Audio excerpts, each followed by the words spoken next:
이 시간 함께 하나님의 말씀 보도록 하겠습니다. 오늘 하나님께서 우리에게 주시는 말씀은 미가서 6장 9절부터 16절까지 말씀입니다. 미가서 6장 9절부터 16절까지 말씀입니다. 제가 가진 성경은 1295면에 있습니다. 미가서 6장 9절부터 16절까지 말씀입니다. 제가 읽도록 하겠습니다. 여호와께서 성읍을 향하여 외쳐 부르시나니 지혜는 주의 이름을 경외함이니라. 너희는 매가 예비되었으니 그것을 정하신 이가 누구인지 들을지니라. 악인의 집에 아직도 불의한 재물이 있느냐? 축소시킨 가증한 에바가 있느냐? 내가 만일 부정한 저울을 썼거나 주머니에 거짓 저울추를 두었으면 깨끗하겠느냐? 그 부자들은 강포가 가득하였고 그 주민들은 거짓을 말하니 그 혀가 입에서 거짓되도다. 그러므로 나도 너를 쳐서 병들게 하였으며 내 죄로 말미암아 너를 황폐하게 하였나니 내가 먹어도 배부르지 못하고 항상 속이 빌 것이며 내가 감추어도 보존되지 못하겠고 보존된 것은 내 칼에 붙일 것이며 내가 씨를 뿌려도 추수하지 못할 것이며 감람 열매를 밟아도 기름을 내 몸에 바르지 못할 것이며 포도를 밟아도 술을 마시지 못하리라. 너희가 오므리의 율법과 아합 집의 모든 예법을 지키고 그들의 전통을 따르니 내가 너희를 황폐하게 하며 그의 주민을 사람의 조속거리로 만들리라. 너희가 내 백성의 수욕을 담당하리라. 아멘. 오늘 읽으신 본문 말씀을 가지고 불의한 세상을 살아가는 방법이라는 제목으로 하나님의 말씀 나누도록 하겠습니다. 제가 최근에 영화 한 편을 보았습니다. 조선시대를 배경으로 하는 영화였는데 내용은 이런 내용이었습니다. 조선이라는 나라가 명나라를 군주의 나라로 섬기고 있었어요. 신하들의 한 부류는 이야기합니다. 우리가 군주의 관계, 종신관계로서 명나라에 충성을 다해야 됩니다. 명나라와 계속 화친해야 됩니다. 라고 주장하는 신하들이 한 부류였고 또 한 부류는 다른 이야기를 합니다. 어떤 이야기를 하는가? 언제까지 우리가 명나라를 종주국으로 군주의 국가로 모실 수 있습니까? 이제 우리가 명나라와 한번 붙어봅시다. 우리가 한번 이제 자주적인 나라를 세워봅시다. 라고 이야기하는 두 신하들 간의 다툼이 벌어지는 장면이었습니다. 왕이 소리칩니다. 이 신하들, 도대체 당신들은 누구를 모신단 말이오? 당신들은 명나라를 위해서 이 자리에 있습니까? 아니면 이 나라의 백성들을 위해서 이 자리에 있습니까? 라고 소리치면서 이 신하들을 꾸짖는 장면이 등장합니다. 한 나라 안에 높은 고관들이 싸움이 나면 그 고통을 고스란히 받는 사람들이 있어요. 누가 그 고통을 고스란히 받습니까? 그 나라에 있는 백성들이 그 고통을 받게 되어지죠. 실상 싸움을 벌이는 고관 대신들의 삶은 그렇게 어려움이 찾아오거나 그렇게 달라지는 것은 없습니다. 위에 있는 고관들끼리 싸움이 나면 그 싸움의 결과로 고통받는 사람들은 누구인가? 항상 백성이에요. 대한민국도 마찬가지죠. 정치인들이 싸움이 나면 그 싸움의 고통과 그 싸움의 결과로서의 부정적인 영향을 받는 것들은 누구입니까? 정치인들은 별로 관여받지 않죠. 자기들이 아무리 싸운다 하여도 정치인들끼리 아무리 당파를 나눠 싸운다 하여도 그 사람들의 삶은 크게 타격을 받는 게 없죠. 누가 타격을 받습니까? 이 나라 안에 있는 백성들, 이 나라 안에 있는 국민들이 참으로 어려움을 겪게 되어지죠. 미가가 활동하던 시기도 이와 똑같았습니다. 나라 안에 싸움이 났습니다. 어떠한 싸움이 벌어지게 되었는가? 아수르라는 나라가 점점점 힘이 세졌습니다. 주전 722년경에 북이스라엘을 멸망시키고 남유다에 큰 위협이 되었어요. 남유다 안에 두 파로 나눠지게 되었습니다. 아수르와 친하게 지내야 됩니다. 라고 이야기하는 사람들이 있고 아수르와 한판 붙어야 됩니다. 바벨론과 이집트와 한 패가 되어서 아수르와 겨누어 싸웁시다. 라고 이야기하는 사람이 있었어요. 히스기야 같은 사람이 이러한 사람이었죠. 아수르를 하나 가운데 두고 나라에 있는 고관들이, 나라에 있는 법조인들과 경제인들이 싸움이 나게 된 겁니다. 친아수르를 하자, 반아수르 정책을 피자, 둘이 싸움이 났습니다. 누가 진짜 힘들었을까요? 싸움을 낸 법조인들, 경제인들, 고관 대신들은 인생 크게 변하는 것이 없는데 누가 고통을 받는가? 실상 남유다에 있던 백성들이 고통받게 되어지는 것입니다. 1장 말씀을 보면 법조인들이 다 망가지게 되어서 사람의 본성과 양심이 다 파괴되어지고 율법보다 사람들의 생각이 앞서게 되어서 성적인 부정함이 나라 안에 가득하게 되었어요. 2장 말씀에 사람의 존엄성이 파괴되어서 인신매매가 성행하게 되었다. 거짓말장이와 사기꾼들은 득세하게 된다. 3장 말씀에 거짓된 정치인들과 거짓된 제사장들이 일어나게 되어서 사람들의 눈을 현혹시켜 사회 정의가 다 무너지게 되었다. 이것이 미가가 보는 그 당시의 세상 사회였어요. 누가 고통받았겠습니까? 바로 이스라엘 백성들이 고통을 받게 되었고, 바로 이스라엘 백성을 고통받게 한 높은 사람들, 높은 위치에 있는 사람들에게 심판의 말씀을 선포하는 것이 바로 미가서의 말씀입니다. 오늘 읽은 6장 말씀도 마찬가지입니다. 11절 말씀에 이스라엘은 어떠한 사회였는가? 부정한 저울을 썼다. 부정한 저울추를 사용하여서 모든 시장 매매를 타락시켜 버렸다라는 것이 미가가 오늘 본문에서 고발하는 사회상이었어요. 이것이 원어를 보면 부정한 저울추라는 단어인데, 이것을 원어로 보면 사악한이라는 단어예요. 부정하다라기보다는 사악한 저울과 사악한 저울추를 사용하였다라고 이야기합니다. 왜 저울과 저울추를 사악하다라고 표현을 하였을까요? 왜냐하면 이것이 그저 조금 눈금을 속였다라는 이상의 의미가 있기 때문입니다. 잠언 말씀과 레위기 말씀과 에스겔 말씀을 보면 그 당시 저울과 그 당시 저울추는 누구의 공인과 누구의 인증이 있어야만 쓸 수 있냐 하면 법조인들의 인증과 법조인들의 공인이 없으면 쓸 수 없는 것이 저울과 저울추였습니다. 정확했어야 되기 때문에. 하지만 미가가 이야기하는 저울과 저울추는 어떤 것이었냐면 사악한 저울과 사악한 저울추예요. 왜 이 단어를 썼냐 하면 그 당시 상인들과 그 당시 법조인들이 결탁한 겁니다. 어떠한 결탁을 하였는가? 상인들은 법조인들에게 뇌물을 주고 거짓된 저울추, 잘못된 저울추를 사용할 수 있도록 뇌물을 주었어요. 법조인들은 뇌물을 받고 그 가짜 저울추와 가짜 저울을 사용할 수 있도록 인증을 해 주었어요. 무슨 말인가? 법조인들과 상인들이 하나 되어서 이스라엘 백성을 착취하는 일이 벌어졌기 때문에 미가는 사악한 저울과 사악한 저울추를 사용하는 것이 바로 이 시대였다라고 이야기합니다. 여기서 말하는 상인들은 그저 조금 부자, 시장 바닥에서 조금 이익을 얻는 그 정도의 사람을 이야기하는 것이 아닙니다. 12절 말씀에는 그 부자들이란 단어를 사용하였는데, 여기서 말하는 부자라는 단어는 아쉬르라는 단어예요. 이 아쉬르라는 단어는 그냥 조금 부자를 이야기하는 것이 아니라 거부들을 이야기하는 거예요. 거부, 큰 재벌들과 이 법조인들이 결탁하여서 일반 백성들을 착취하고 일반 백성들을 괴롭히는 것, 이것이 바로 그 당시 사회상이었다라는 것입니다. 그리고 이 사람들은 어떤 삶을 살았는가? 12절 말씀에 강포가 가득하였다. 여기서 말하는 강포라는 뜻은 힘 있는 사람이 강한 자가 약한 자를 짓밟고 뭉개는 표현이기도 하고, 더 나아가서 자기의 목적을 위해 타인의 목숨을 취하는 무자비한 폭력을 설명하는 단어예요. 어떤 뜻인가? 이 큰 재벌들과 법조인들이 하나 되어서 가난한 백성들을 자기의 목적을 위해서 억압하고 짓밟고 뭉개고 심지어는 그들의 목숨까지 취해가는 것, 이것이 바로 그 당시 사회상이었다라는 것입니다.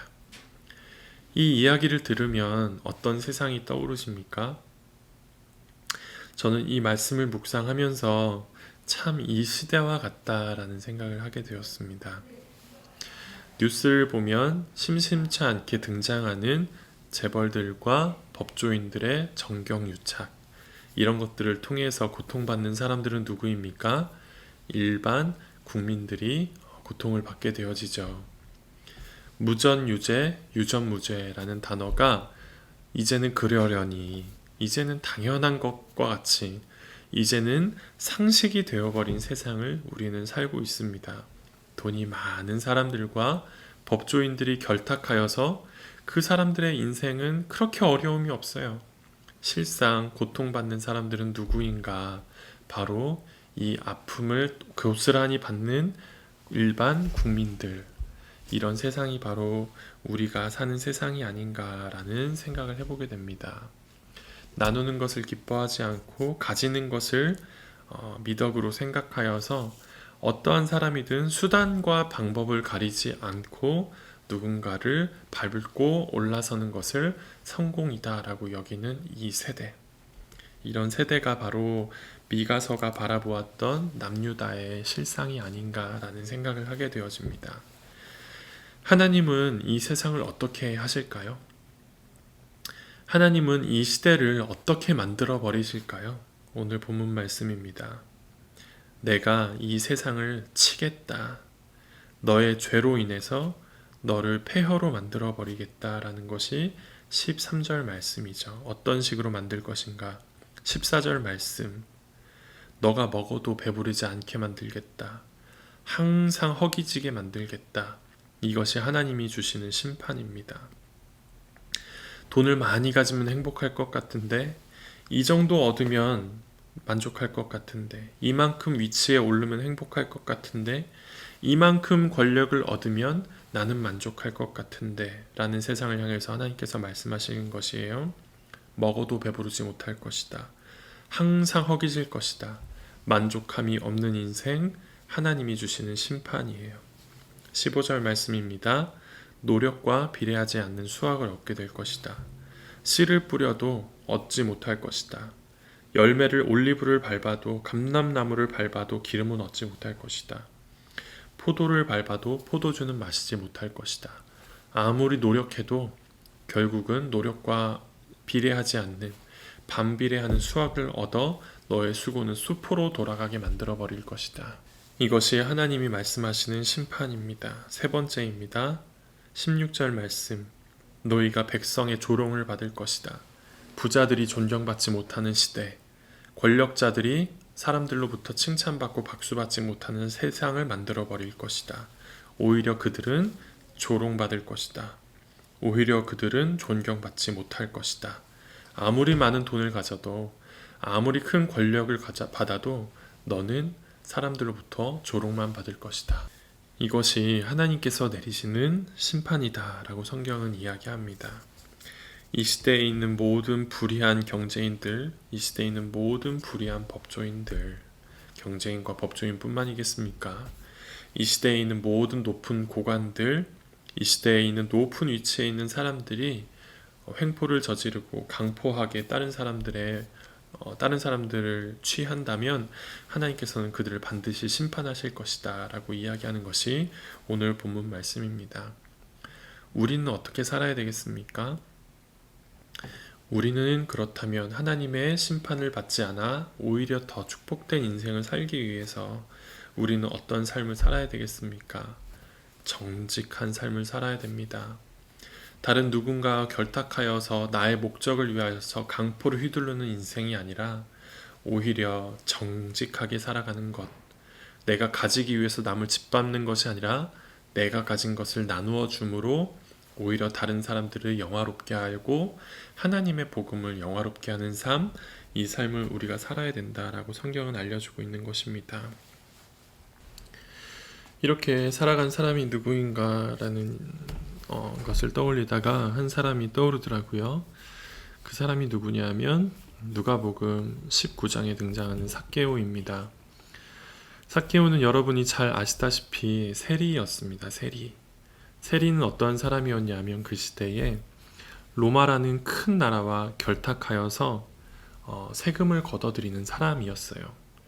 본래 세리는 정직하게 부과돼야 되는 세금만 부과하여서 그로부터 세를 받는 것이 세리의 직업인데 일반적으로 그 당시의 세리들은 그렇게 하지 않았습니다. 눈 감아주는 로마 법조인들과 결탁하여서 일반적으로 부과돼야 되는 세금에 더 많은 세율을 사람들한테 적용하였어요. 그래서 사람들로부터 걷어들여야 되는 세금보다 더 많은 세금을 걷어들이는 것이 세리였고, 로마의 법조인들은 어떻게 하였는가? 이것이 관례다라는 명목으로 그들의 불의를 다 눈감아 주었어요. 세리와 법조인들은 하나가 되어서 사람들로부터 많은 부를 축적하고 있었습니다. 세리가 바로 이 삭개오였는데 이 삶이 만족스러웠겠습니까? 전혀 만족이 없는 인생이었어요. 오늘 미가서 말씀에 나오는 것처럼 항상 허기진 인생, 인생의 진리에 목말라 있지만 그것을 채울 방법이 없어요. 돈은 많이 생겨서 부자가 되었는데 영적인 기근이 있는 삶이 바로 삭개오의 삶이었고, 돈이 많아서 세리가 되어서 공무원이 되어서 로마에 있는 어떤 한 부류의 직책을 얻는 자가 되어서 사람들로부터 칭찬받고 존경받아야 되는데 삭개오는 어떤 사람이었습니까? 사람들로부터 존중받지 못하고 존경받지 못하고 조롱받는 인생이 바로 삭개오였죠. 하나님께서 주신 심판, 불만족과 사람들로부터 조롱받음과 항상 그가 노력한 만큼의 수고를 얻지 못하는 고대한 인생을 바로 삭개오가 살고 있었는데, 이 삭개오가 드디어 만나야 되는 분을 만납니다. 누구입니까? 예수 그리스도를 만나게 되었어요. 그가 예수님을 만나게 되었을 때 그가 어떠한 이야기를 하는가? 예수님께 고백합니다. 예수님, 제가 정직하지 않게 누구의 것을 속여 빼앗은 일이 있다면 4배를 갚아주겠습니다 라고 이야기를 합니다. 그 당시 사람들, 세리들 누구도 정직하게 살 생각하지 않았습니다. 그렇게 사는 것이 관례였기 때문에, 모든 사람들 다 그렇게 살기 때문에, 누구의 것을 속여 빼앗는 것은 그 당시에 세상 살아가는 방법이었어요. 세상 사람들 다 그렇게 살았습니다. 하지만 삭개오가 이야기합니다. 내가 정직하지 않게 했거나 누구의 것을 속여 빼앗았다면 내가 그 사람한테 4배로 갚아주겠습니다. 더불어 이야기합니다. 그리고 제가 가진 소유들이 있는데 하나님, 제가 제 소유의 절반을 가난한 사람들을 위해서 나누어 주겠습니다 라고 이야기했어요. 내가 힘을 얻었다 하여서 이 돈을 가지고 강포를 저지르는 사람이 아니라 오히려 내가 가진 것을 다른 사람과 함께 나누어 하나님을 영화롭게 하고 또한 가난한 사람들에게도 유익이 되는 삶을 살겠습니다 라고 이야기한 것이 삭개오의 결단이었습니다. 우리는 어떻게 살아야 되겠습니까? 이 시대가 자본주의 세상, 많이 가진 사람이 행복한 사람으로 여겨지고 큰 힘을 가진 사람들이 존경받는 세상으로 여겨지는 이 시대에서 우리는 어떻게 살아야 되겠습니까? 내가 정직하게 살겠다라는 신앙의 태도를 절대 잃어버려서는 안 될 것이에요. 내가 가진 것, 내가 품고 나누지 않고 가지고 있으면 만족할 것 같은데 항상 허기진 인생을 살게 되어진다라고 이야기합니다. 하나님 어떤 삶을 살라라고 이야기합니까? 오히려 나눠줌으로 풍요를 경험하는 인생을 살아라 라고 이야기합니다. 삭개오에게 예수님께서 뭐라고 이야기하십니까? 오늘 구원이 이 가정에 이르렀다. 바로 이 삭개오가 아브라함의 자손이다 라고 예수님께서, 하나님께서 인정해 주셨어요. 우리가 구원받은 백성, 하나님의 아브라함의 자손으로, 하나님의 선택받은 백성으로 살기 위해서 우린 어떤 삶을 살아야 되겠습니까? 정직과 공의를 선택하여서 나만 채우는 인생이 아니라 누군가를 채워주는 인생으로 살 때 하나님은 그 인생을 복되다 할 줄로 믿습니다. 오늘 세상에 나아가서 살아야 됩니다. 여러분이 사는 세상은 경건하거나 의로운 세상이 아닙니다.